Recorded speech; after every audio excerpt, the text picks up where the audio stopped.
night, when shadows creep, whispers in the dark, secrets to keep, things that go bump, make your heart race. On mysterious matters, we embrace the chase. Wanna take a ride through the unknown, where mysteries and chills have grown. Join us on this spooky flight, mysterious matters through the night.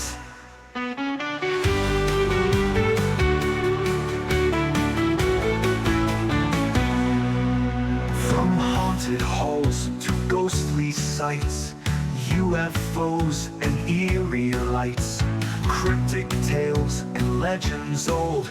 On mysterious matters, the truth unfolds. Wanna take a ride through the unknown, where mysteries and chills have grown. Join us on this spooky flight, mysterious matters through the night.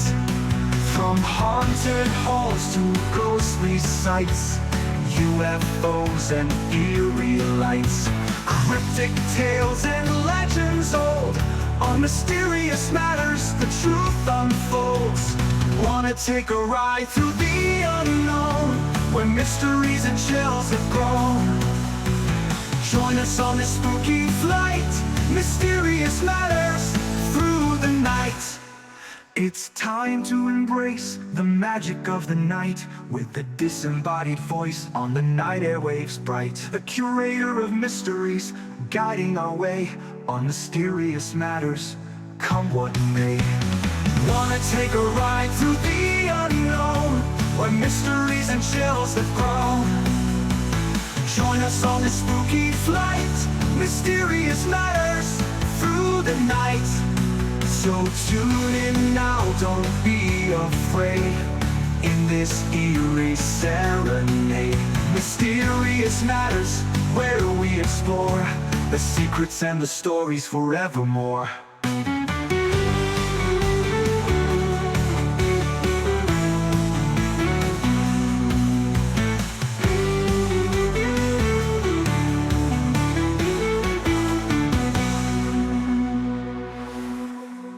So tune in now, don't be afraid, in this eerie serenade. Mysterious matters, where we explore the secrets and the stories forevermore. Broadcasting from Nashville, Tennessee, this is Mysterious Matters. Good evening, good morning, wherever you may be. Tonight, we delve into the enigmatic realm of the afterlife frequency. Imagine, if you will, a hidden layer of reality, vibrating just beyond our perception. A frequency that bridges our world with the spirit realm. This is not mere speculation, but a profound truth waiting to be discovered. Scientists like Michio Kaku suggest that energy never truly dies, it merely transforms. Could it be that our consciousness, our very essence, shifts to a higher vibrational plane after death? And if so, what mysteries await us in this unseen dimension? Join me tonight as we unravel the secrets of the afterlife frequency. I'm Bob Bain, the curator of mysteries, and joining us tonight is Mark Anthony, the psychic explorer, also known as the psychic lawyer. And he's the author of the Afterlife Frequency. Mark has dedicated his life to studying the afterlife and possesses the unique ability to communicate with what he has called the electromagnetic soul. His insights and experiences are truly fascinating. Mark, welcome to the show. Thank you, Bob. It's great to be here. And yeah, I know it's been a long time since we've done a show together. And thank you for having me back. We are thrilled to have you here with us tonight. Before we begin our conversation this evening about the afterlife frequency, you are often referred to as both a psychic explorer and a psychic lawyer. When we first spoke, you were just psychic lawyer, and now you became the psychic explorer. Can you share what both of those titles mean to you, and how your journey and experiences have shaped your role in exploring and understanding the spiritual realm? Certainly. I was born as a psychic medium. My abilities emerged when I was about 3.5 years old, and I was starting to see and interact with spirits. And both my parents had these abilities as well. So I remember, I was talking to somebody that most people would think wasn't there, and my mom going, "Oh my God, he's got it," and Dad going, "Oh geez, he's got it." So from a very young age, I was a psychic medium, and I went through a very interesting childhood, and having psychic parents was fascinating, to say the least. And I was thinking about very seriously considering going into the clergy, but I decided to go to law school instead because I felt that there would be too many rules and regulations in the clergy. Go figure, the legal system. But at any rate, when I went public with my abilities, I was in New York City, and I was at this media conference, and a number of the reporters there, they found out that I was a psychic medium and a lawyer, so they labeled me the psychic lawyer.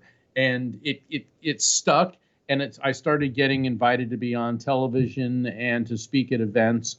But it was pretty apparent to a number of the shows that I was on. For example, on Coast to Coast AM, I've been on there, I think, 23 times, and I'm scheduled to return on August 2nd. That'll be my 24th appearance on Coast to Coast, because I've spent my life studying not just mediumship and the law, but supernatural phenomenon. I'm a paranormal investigator. I study ancient mysteries. I travel around the world to mystical sites and locations. I have a background in quantum physics, theology, philosophy, biology, chemistry. One host says all the ologies. And so another media outlet started calling me the psychic explorer. And so my agent, my publicist, my manager, we were all talking. I said, we can't call me Mark Anthony, the psychic lawyer and the psychic explorer. So we came up with the idea of Mark Anthony followed by the letters JD, psychic explorer, because the JD is my law degree, Juris Doctor. So that is how I became Mark Anthony, JD, psychic explorer. It rolls it all into one. And the thing is, I'm on a nationwide speaking tour right now. Not only am I doing spirit communication events where I'm connecting audience members with loved ones in spirit, but at other events, I'm presenting lectures based on my research. I just did a whole tour on reincarnation. Now I'm getting ready to do a talk next week, 2 weeks from now, to the Galileo Commission, which is out of the United Kingdom, on the electromagnetic soul and the afterlife frequency. In August, I'll be at Helping Parents Heal. It's quite an honor to speak to that very amazing group. And the title of my presentation is From Earth to Eternity, the Healing Power of Spirit Communication. And then in October, I'll be speaking at the Ancient Mysteries Conference at the Edgar Cayce Center for the Advancement of Association for Research and Enlightenment. And my topic is the secrets, mysteries, and curse of Tutankhamun. So I have a broad spectrum. I talk about everything from ancient Egyptians to quantum physics and spirit communication. I have a true love for ancient Egyptian mythology, the history. Is there anything true to the curse of the Egyptian curses? Are they real, or is it just, like I've heard before, it's bacteria? When they unearthed the mummies, there was bacteria they had never been exposed to before. Well, there's several factors.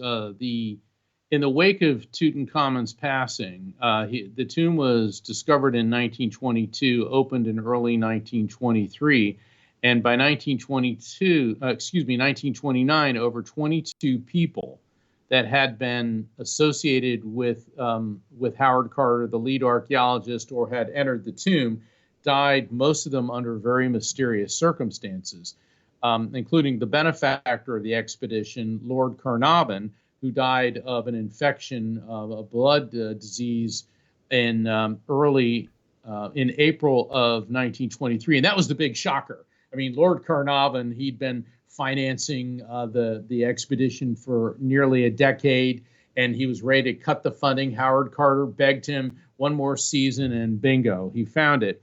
But then people started dying like Carnarvon from lung disease. And what had happened, Bob, is when they discovered the tomb, Howard Carter found it, and he immediately contacted Lord Carnarvon, who lived in England at Highclere Castle. Now, most people know what Highclere Castle is if you've ever seen Downton Abbey, because that's where they film it. And Lord Carnarvon was the 5th Earl of Carnarvon, and now his great-great-grandson, the 8th Earl of Carnarvon, still lives there.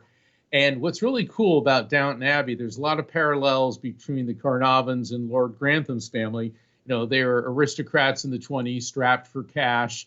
And the thing is, all the scenes of Downton Abbey are filmed in Highclere Castle, except the scenes downstairs. In other words, in the basement, like where the butlers and the maids and the staffs. And the kitchen is, yeah. The kitchen area. Those were all filmed at Pinewood Studios in outside of London on a soundstage. Now the question is, why won't the Carnarvon family allow filming in the basement? And the rumor is that it houses the Carnarvon family's private Egyptian collection. So it's off limits. But then other people started dying under mysterious circumstances, and at least 6 of them have been connected to a possible serial killer who was in London, and he was a Satanist who created a cult-like religion, didn't get many followers, based on the Egyptian gods. And he was also suspected to have been a paranoid schizophrenic who believed that the invasion of Tutankhamun's tomb, was an affront to the gods. So he murdered a bunch of people. And then, meanwhile, back in Egypt, you have to remember, this was Egypt in the 1920s and early 1930s. It's not like there wasn't malaria and every other type of disease going around. But as you said, a lot of scientists in the years since then have found the aspergillus mold and spores on mummies and in other tombs, and the aspergillus spores can be lethal. So there's a lot of causes. But why did the rumor of the curse start? Well, it was November 4th of 1922, and Howard Carter, after nearly a decade of coming up with nothing, Lord Carnarvon said he's going to cut the funding. Carnarvon wakes up, and he was a grumpy guy. Howard Carter was a quirky genius. He was rude and abrupt, very condescending, couldn't stand stupid people, but he was already a world-renowned archaeologist.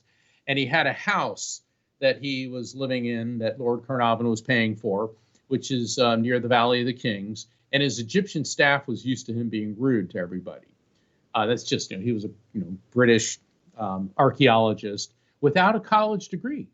He came to Egypt when he was 17 and started working with archaeologists as an artist, drawing sketches and tombs, and he learned from hands-on experience. So now here he is at age 58, a confirmed bachelor, no record of any type of relationship that he was ever involved in. And he bought this cage with a little canary in it. And he woke up that morning and the canary was singing, and the Egyptian staff knew that ever since he bought the canary, he was kind of nice. And one of the Egyptian staff members said, "This canary is good luck." And it became the mascot of the expedition. And one of the staff members went on record saying, "This canary is good luck, and inshallah," which in Arabic means God willing, we will find a tomb full of gold. So later that morning, Carter shows up at the excavation site. Nothing's happening. Now that meant one of two things: that somebody had been seriously injured or killed, or they found something. And the foreman came running up to him excitedly and took him to a location that they'd been digging around, and they saw a step, a stone step in the sand. And they started to clear the sand away. And there was another step and another step, and there were 16 steps leading down into the earth. Now, Carter was thinking, well, this will be another empty tomb, because in the Valley of the Kings, and all the tombs are numbered, by the archaeologists, they'd found many pharaohs' tombs, all of which had been plundered and looted thousands of years ago. And then all of a sudden they get to a door, and Carter's heart almost stopped because the door was not only still closed, but there was a seal on the door, and it was tied with a rope, and the seal was the seal of Tutankhamun. So now he knew they found a tomb that hadn't been opened. Meanwhile, almost at that precise moment, back at his house, his Egyptian staff heard this horrible screech, and they ran into the room where the canary was, and a cobra had gotten into the canary's cage and devoured it before their very eyes, before they could save it.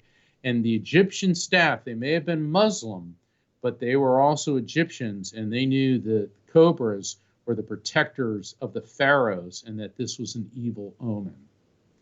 So 3 weeks later, Lord Carnarvon and his daughter, Lady Evelyn, show up, and they're at the tomb. They remove the seal from the door, open the doors, and it's filled with all sorts of stone and debris and pottery. It took an entire day to clear the 30-foot passage.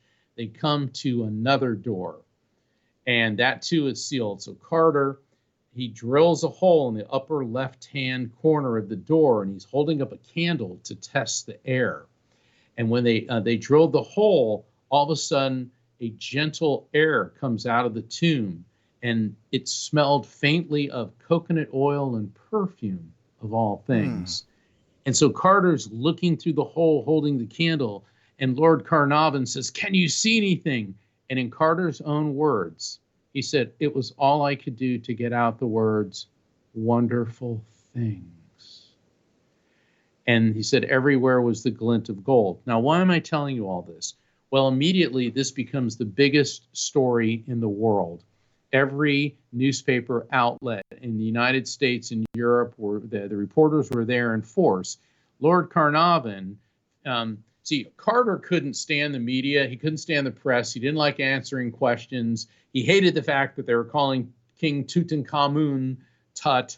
And the thing is, though, Lord Carnarvon, on the other hand, loved the media and the attention. He was an attention sponge. But what he did is he sold the rights, the exclusive rights to the story, to the Times of London. That cut all the other reporters out of the loop. Well, the stories of the cobra devouring the canary had been percolating through the excavation, and a lot of the workers were paranoid, and an unscrupulous journalist made up a story that they found a wooden plaque in the tomb that said, "Death will slay with his wings whoever disturbs the peace of the pharaoh." And that hit world news, and that is where the rumor of the curse of Tutankhamun's tomb comes from. But I can assure you that my lecture at the Ancient Mysteries Conference, that's just one drop in the swimming pool of stories and intrigue and that I'll be presenting. Now, will this be streaming? Is this something that people can join? Yes. If they're not going to be there, can they purchase it? Yes, they can. Go to look up Edgar Casey ARE. I believe it's edgarcaseyare.org. It's the Edgar Casey Association for Research and Enlightenment. And it's a wonderful organization. They had me speak at their Reincarnation Summit earlier this year, and I've been honored to be invited back for the Ancient Mysteries Conference. And some of the other speakers are top-notch archaeologists and historians. So I highly recommend, if you're interested in ancient mysteries, Manouf Fezadeh is going to be there. He's a colleague. I consider him a friend. He's actually working on the Giza Plateau with the Great Sphinx, searching for a hidden chamber beneath the Sphinx. Oh, yes, I've heard those stories. Yeah, he's one of the guys working on it. Robert Scotch is the geologist who's doing the sound testing, and they started getting indications of a hollow chamber beneath the Sphinx. And there have been reports of that from ancient times. The Greek historian Herodotus, around 300 BC, had visited there, and that whole area was still being, serviced by the Egyptian priests, because the Egyptian religion was alive and well at the time. And Herodotus said there was a link between the Great Pyramid, the Sphinx, and the Nile River, and that there was an underground chamber, a hall of records. So anyway, that's part, once again, that's a mystery. And but we now have scientists on site that are investigating this. You truly are an explorer of the mysterious. Well, I appreciate Had that. I actually known that, I could have brought you on. We could have been discussing all sorts of things and not just the afterlife. But that's your main thing, isn't it? The afterlife, or is it just? It's a lot of things. It's everything put together. It's everything put together. That's why I have the title, the Mark Anthony J.D. Psychic Explorer. But just say, oh, we're just going to talk about the afterlife. We'll talk about mysterious matters. Fascinating. Yeah. And the thing is, we're looking at with this ancient Egypt, the Egyptians had definite ideas on the afterlife and on eternal life. Were they correct? Maybe not. Maybe some of their ideas are sound. I mean, it's very easy to look at their mythology and their gods with human animal hybrids and just dismiss it, or you can look at some of the metaphors that they were engaging in. But pretty much every culture, I think every culture has some conception of the afterlife, and it truly is the greatest mystery of all. What happens when you die? Yes. That has definitely been one of the biggest mysteries, if not the biggest mystery, of our existence. What happens to us when we die? There's different religious beliefs, from the Egyptian belief system, Christianity, whatever else there might be. I was raised a Southern Baptist, but I've always wanted to branch out and figure things out myself. Over the years, I actually got away from the... I'm just going to label it the circle of Christianity per se, because I believe that all religions, regardless of what they are,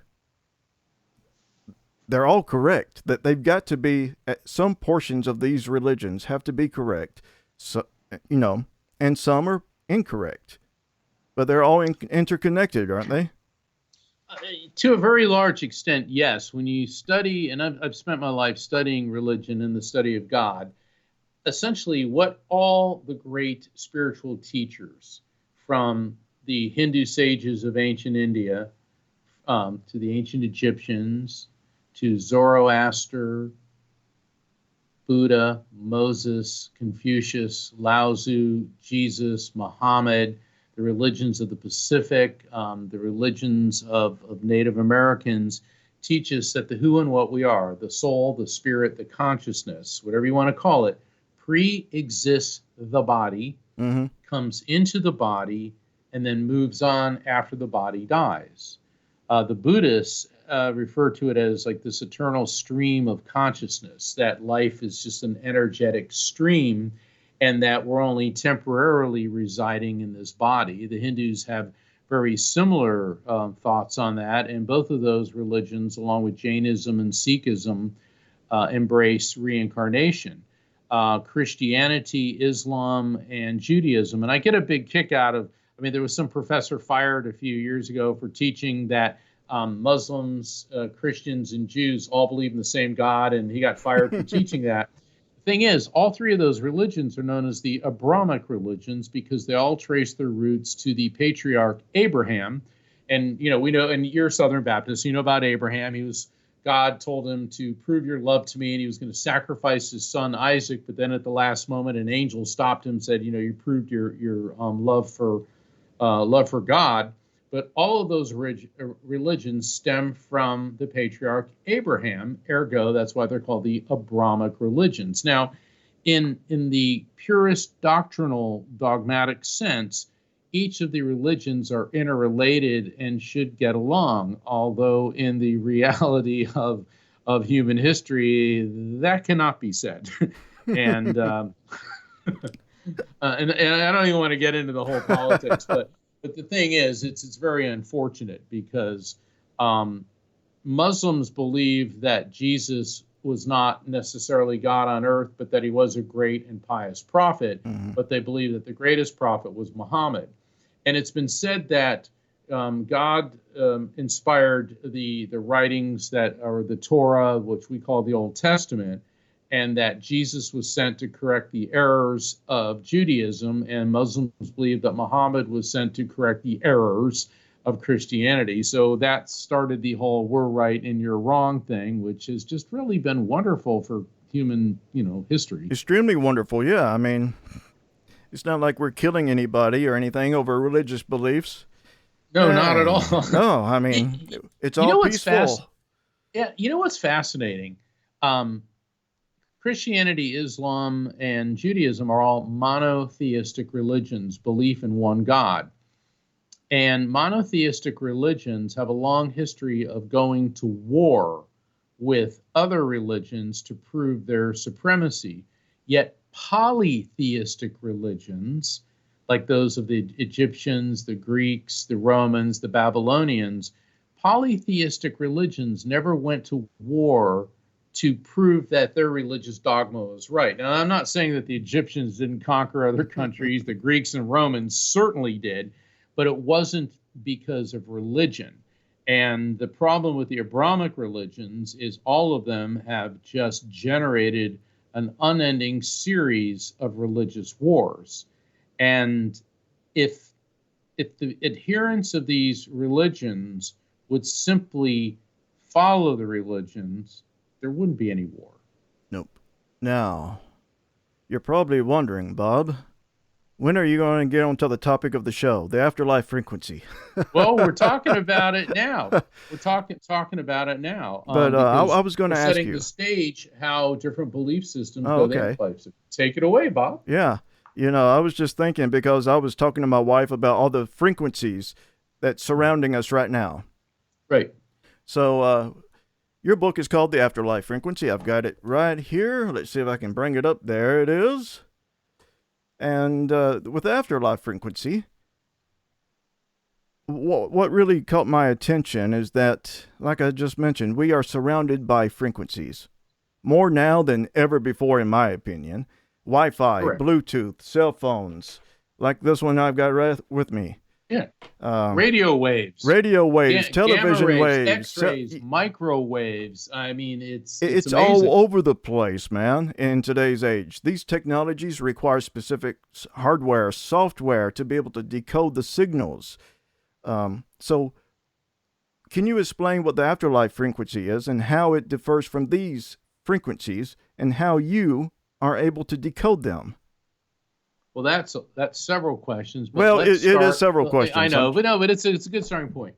Okay, we know from the study of quantum physics that everything is made of molecules, which in turn are made of atoms, which in turn are composed of electrons, protons, and neutrons, which in turn are comprised of the smallest particle, which is known as a quantum. That's where the term quantum physics comes from. And a quantum is pure electromagnetic energy. Now, what's really fascinating about this, Bob, is that everything, you, me, the microphones we're speaking into, the radio waves that this show is being broadcast on, the light from the sun, the rings of Saturn and beyond, are all at the subatomic level composed of the same electromagnetic energy, which is a quantum. And people have told me, well, it's really hard to wrap my head around. It's like, you think? I mean, it did take the likes of Albert Einstein, Max Planck, Werner Heisenberg, Louis de Broglie, Niels Bohr to come up with this, all right, the world's greatest geniuses to discover this. And for our physics friends, technically an electron is a quantum because it's 1/1800th the size of a proton. All right, so I want to make sure all the physics people are happy there. So everything on the subatomic level is made of pure electromagnetic energy. Henceforth, we're all energy.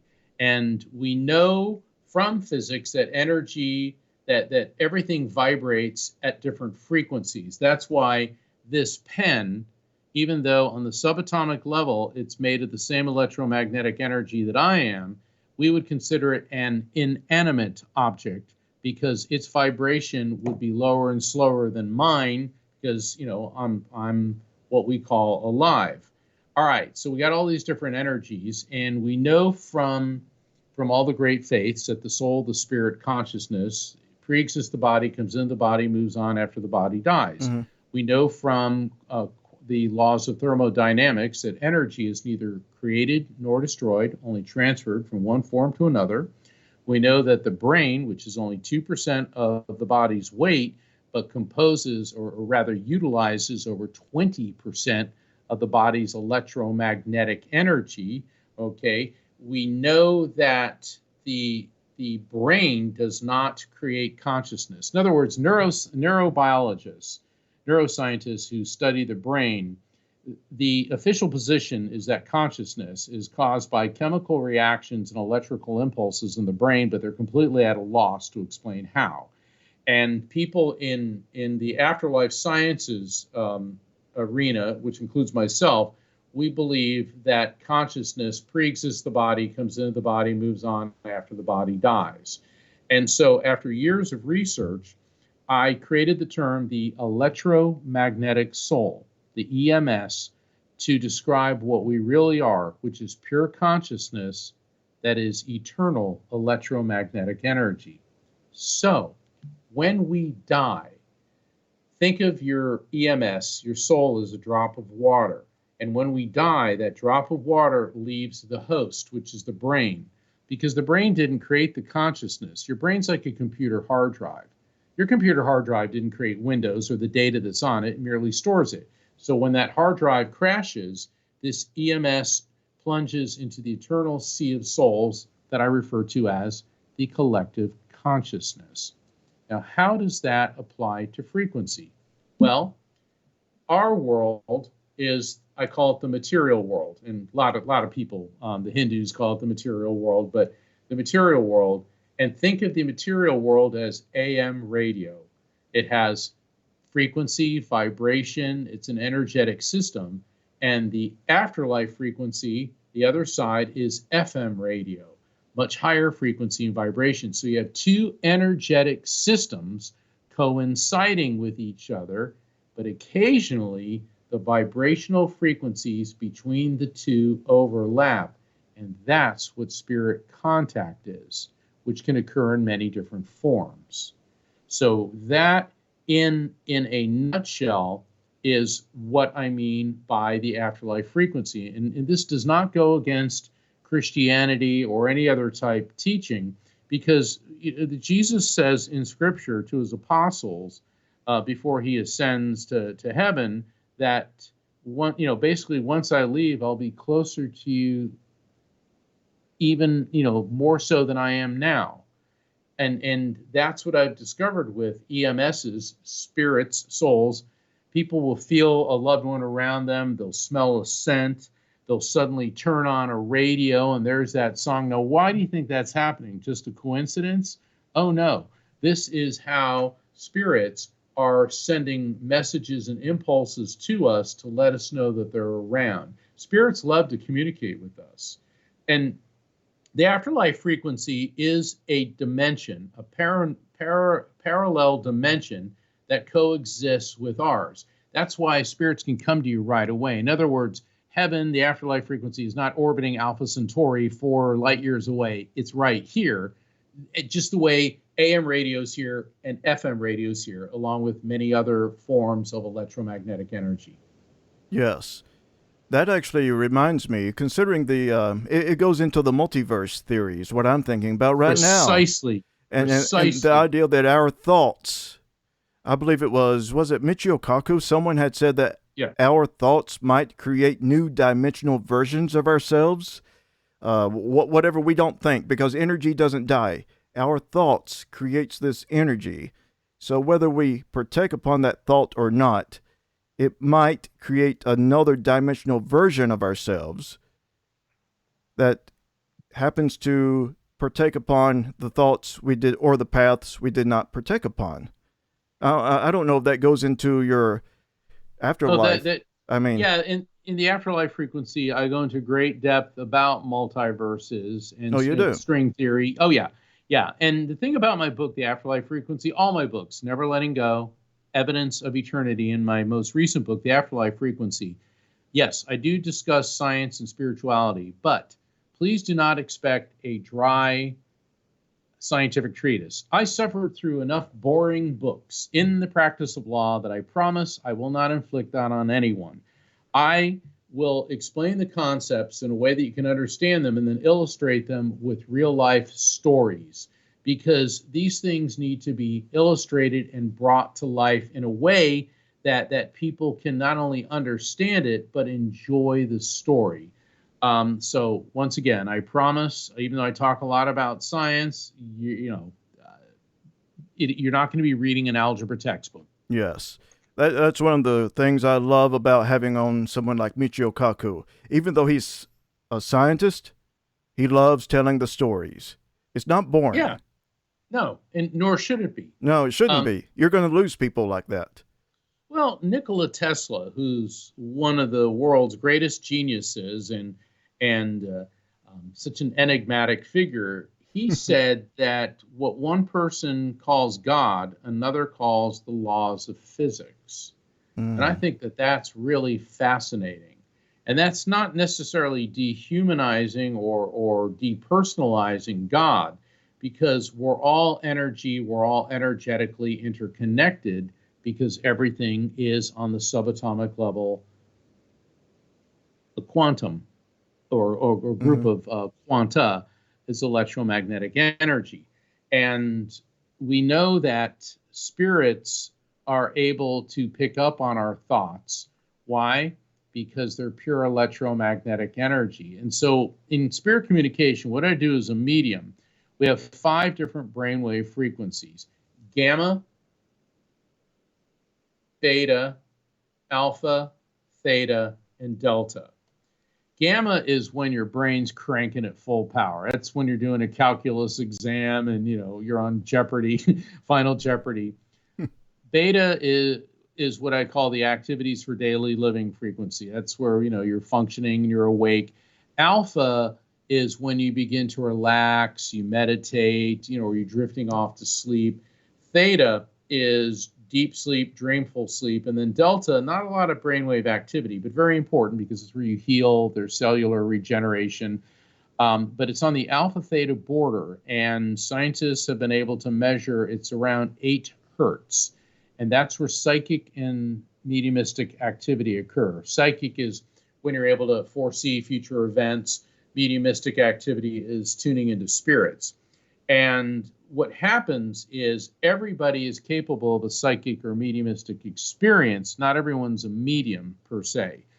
But the reason so many people have contact with loved ones in dreams is because spirits can spot when you're in that 8 hertz border, and they will adjust their frequency, once again, the afterlife frequency, to get a frequency match.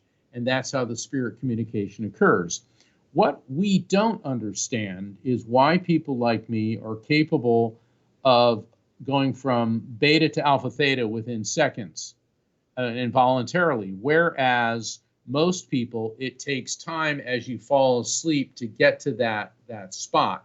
And there's various theories why that is, and there may be something different about our brains, or we have an ability to do that or get to that spot. And everybody can learn to get to that spot to some extent. It's like everybody can learn to swim, but not everyone's going to be a Michael Phelps. I mean, everybody can, play piano, but not everyone's going to be a Rachmaninoff or an Elton John or a Billy Joel. We simply all have different skills and different abilities, and this happens to be part of my skill set. Yes. Now, one of our listeners, I'm reading some comments at the same time because I'm broadcasting live. Right. Let me go back to here. Lynn was wondering what you think about using ghost boxes to communicate with the dead. Do you believe in ghost boxes? Yeah, I do. Because I'm a paranormal investigator as well, and I've been part of many spirit communication, not only sessions, but also paranormal investigations. And I've heard the voices of spirits many times. And Gary Galka, who invented the spirit box, he's a colleague of mine. We're both going to be in an upcoming episode on a new Discovery Channel show. And until Discovery announces the name of the show, I can't say what it is, but it's going to be out around in the fall. That's what the production company's telling me. And it was really cool because we were on a break, and he was demonstrating the ghost box, and I heard my dad's voice come out of it. Then I heard my mom, and then he said he heard a young girl's voice, which was his daughter who died, and he was an electrical engineer, and in the wake of her passing, that's why he developed this. And then I connected with his daughter and delivered some messages to him, and he was like, "Oh my God, nobody knows that." And it was really cool because he was doing his technological thing and I was doing my mediumistic thing, and it was overlapping. And I was thrilled to hear from my mom and dad, and he was thrilled to hear through me from his daughter. And so to me, that was an independent verification of his technology and my ability, and vice versa. Yes. Now, you were speaking about how spirits will come to you in dreams and communicate with you, because that's one of the ways we're able to reach the same frequencies, correct? That is absolutely correct. Okay. I remember a time, I guess my dog Snowball, who I had when I was like 5 years of age, he died when I was 19. He came back to me. Well, I should say I was dreaming. There was a black man. We were sitting down by the creek, and he just came up speaking to me. We had a great conversation. By the time we were done, he revealed himself to me. He told me, "By the way, I'm Snowball.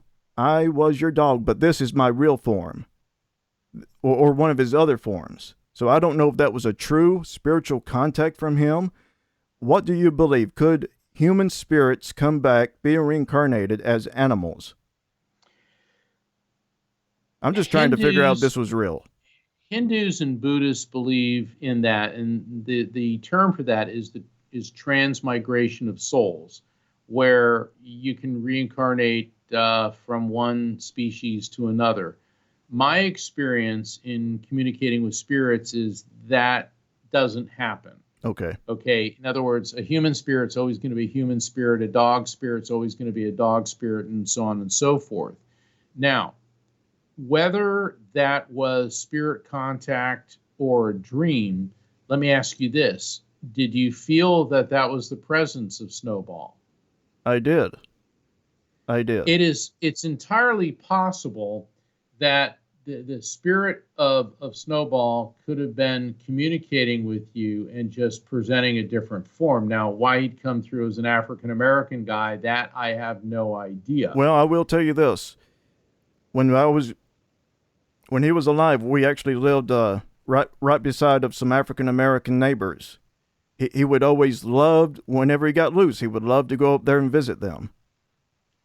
Could that spirit have been one of the neighbors that died, and could the spirit of Snowball been coming in tandem with him? Could have been. It's hard to tell. Could have been.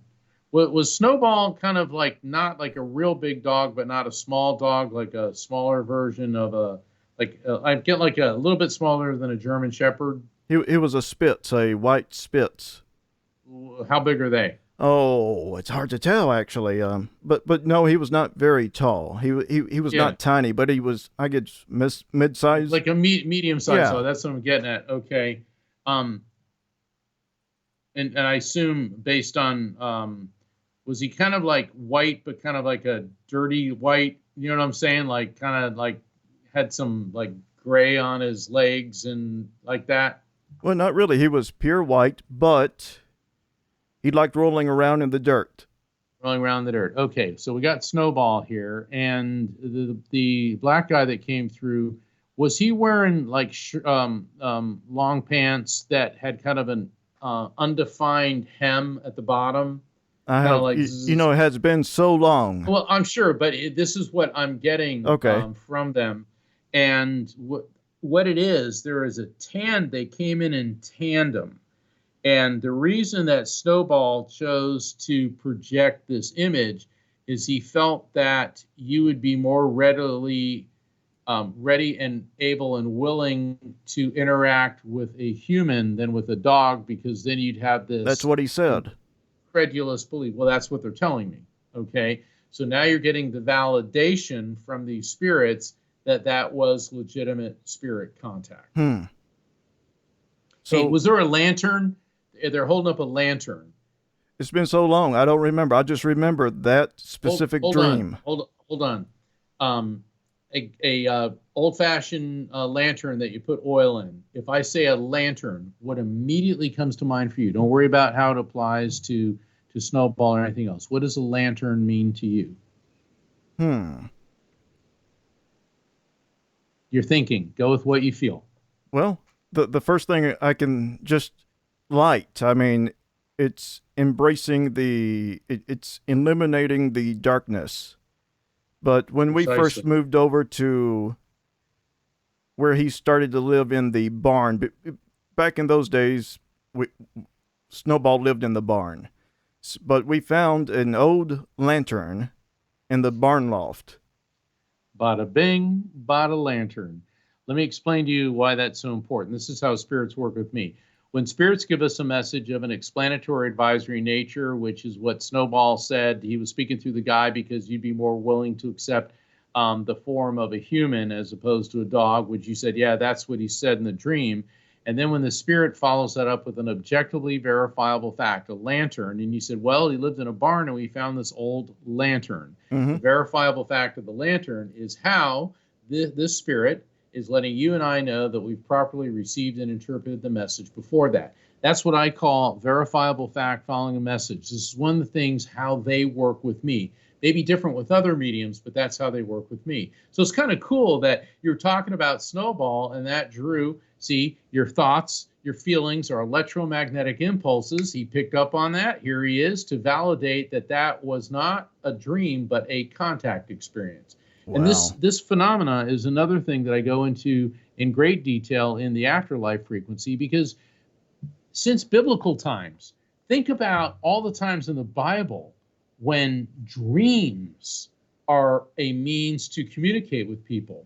Jacob's ladder, one of my favorite passages in the Bible, also one of the most mystical and studied passages, where Jacob he's on his way to, I forget, Haran or something, and he lays down, uses a stone for his pillow, and in the dream, he sees this vast ladder with angels running back and forth between earth and heaven. Now, when he came out of it, he said, this truly is like the gate to heaven.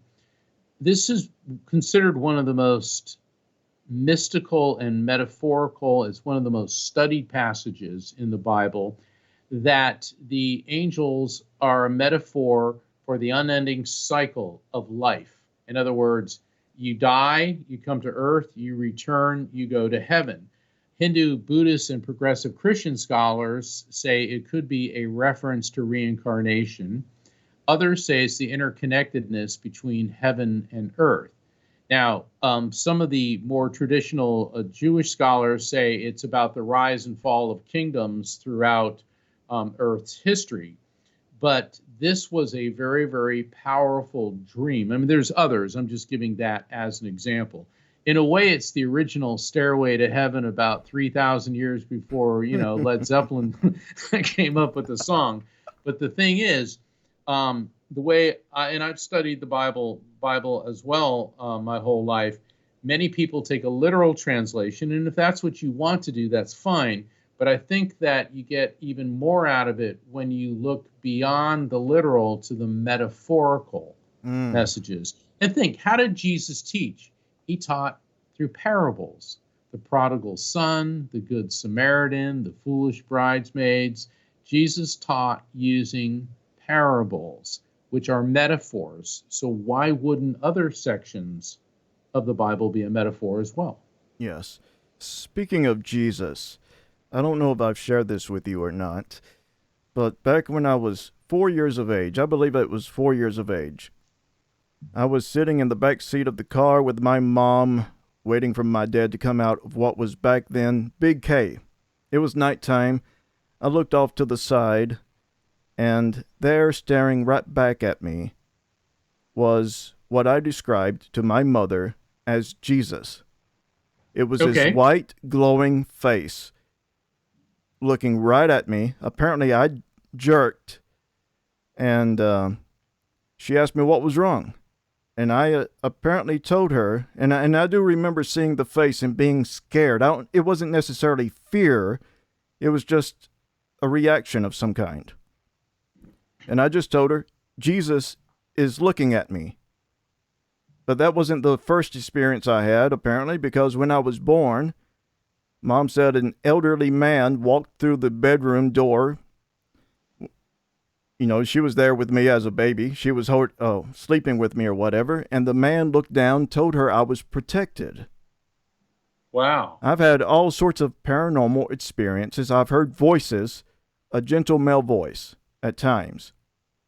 And if something was going to come up that I was going to end up dead or seriously injured, a gentle male voice would warn me.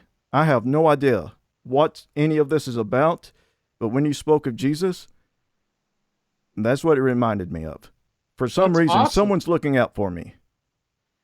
Well, I mean, I can't think of a better guide and protector than Jesus. Sometimes I think I'm crazy, but well, you know, I've been called all sorts of things, but I've also been studied in laboratories all over the U.S. and in the U.K. as well by scientists who study mediumship. And the thing is, it's rather naive for us to think that everything in the universe and beyond is only perceptible through our 5 physical senses of sight, hearing, taste, smell, and touch. There's so much more beyond all of that. And according to NASA, over 90% of the universe is invisible to the human eye because it's made of dark matter and dark energy. So, you know, once again, we're getting into this mysterious realm, but then again, this is the right show to talk about that. It is. Excuse me for a minute. I had too much tea. Anyway, you know, you were discussing, let me get back to my thought process here. It's weird. Now, you were discussing, what was it? Oh, yes, we were actually discussing multiple dimensions, how it might create multiple versions of ourselves. I don't know if you believe that or not, but if there are multiple versions of ourselves, I've always wondered that. Do we share the same exact soul? And if we do, what happens to the soul if one portion of our other entities, our other body dies, but we continue to live? That's a really great question, and I'm more of a believer that we are here and we got one soul per customer. However, because the electromagnetic soul is pure energy, it is energetically interconnected with energy beyond our physical body. In other words, we are multidimensional beings. That being the case, that hypothesis is entirely possible. So I don't know one way or the other because I don't know if at this point anyone would be able to answer that question beyond stating it in the theoretical. So suffice it to say, let's keep an open mind on that. Yes. Now, let me take a look. See, I've written down so many notes, but there's one thing we definitely should discuss. As someone who taps into the afterlife frequency, and you believe in the, you've studied religion, that kind of stuff, have you ever encountered anything that you would ever describe as demonic energy? No. And now, that being said, I've been to some pretty scary places. That's when the Discovery Channel show was at an abandoned sanatorium that turned into an insane asylum in Indiana. And of course, we had to film at midnight, and there were bats flying around. I mean, it was perfect. It was perfect for that. I don't believe in hell, the devil, demons. I believe that the devil does exist in the human ego. The brain does not create the soul, but the brain creates the ego, which could also be thought of as edging God out. Because nothing spiritual is controlling, negative. Everything spiritual is positive. However, the ego does and motivates us. We don't need a guy with a pitchfork sticking us in the butt trying to get us to do horrible things. Think about whenever any of you, and myself included, when you've done something nasty or mean to another person, were you thinking out of love and consideration and compassion for the other person, or are you thinking strictly of me, me as center of the universe? And so by metaphor, both Jesus and Buddha went into the wilderness for roughly 40 days. Jesus was 40, Buddha was like 45. Both of them were tempted. Buddha by Lord Mara, the Lord of Illusion, who promised him, fame and fortune if he would embrace Mara. Jesus tempted by Satan. Think about it. Both of them were from princely families. Jesus was a descendant of the house of David, royal lineage. Certainly he had the goods, the speaking ability, the spiritual ability, and the royal lineage, where if he would have embraced the material concerns and his ego really could have cashed in. Same thing with Buddha. But both of them rejected materialism and those base level ego-driven, me as center of the universe desires, instead embracing the higher consciousness, the white light, a connection with the energetic entity that we can call the divine. And that's where the devil is in the human ego. Now, I don't think we have enough time to get into visiting places where there's negative apparitions and things, but maybe I'll have to come back and we can talk about. If you want to come back anytime you want to, buddy. One other thing, if demonic energy does not exist, what are exorcists actually exorcising from other individuals? Well, there are different types of psychics. I'm a mental medium, mediums. Then there's trance mediums, which are also known as channelers. And there's people who may not realize that they're trance mediums, and they inadvertently allow, without intentionally doing so, an entity that could be a former human, or could be an elemental, which is a nature spirit. And so what an exorcist does, because nothing spiritual is controlling, nobody's going to possess your soul, but they can take use of your body. And so what exorcists are doing is reaffirming the dominance of the soul, the spirit, over this external entity. That's my theory on it. And I know that there's exorcists and there are people who will disagree with me. And, we are dealing with infinity, so there's going to be a multitude of opinions on that particular topic. Yes. One last question. If someone were to have an out-of-body experience, not just a near-death experience, but an out-of-body experience, is it possible? I've heard these stories on the old Art Bell show that an entity, another spirit, might take over the empty shell. Is that possible? Well, that's kind of what I was just discussing, which would be that is scary if that can happen. But that person's not going to, that entity is not going to take permanent residence. So the original soul's not locked out. Right. I still think it's one soul per customer. Well, why not buy one, get one? That's it. Well, Mark, before we let you go, I appreciate it, buddy. I appreciate the conversation. Is there anything you want to share with the audience? Your website, I know your books, your conferences, everything. Yeah, I'm going to invite everyone, kindly visit my website, which is afterlifefrequency.com. I've got 2 Light Circle events this month. I believe it's July 19th, Friday the 19th, and Saturday the 20th. Light Circles are online events limited to 6 people each, so everybody's guaranteed a connection. And every Thursday, and if you go to my website, you can find all this, I co-host The Psychic and the Doc. I'm the psychic, and my co-host is a world-renowned behavioral psychologist, Dr. Pat. We do take calls from listeners. But you can find out about all of this by visiting my website, afterlifefrequency.com, just like my book, The Afterlife Frequency. And I invite you to sign up for my newsletter. And Bob, I really want to thank you for having me on the show, and I do look forward to returning. Well, we look forward to having you on again. I'm putting up your book, It's on the screen. You can't see it right now, but I'm putting up a picture of your book.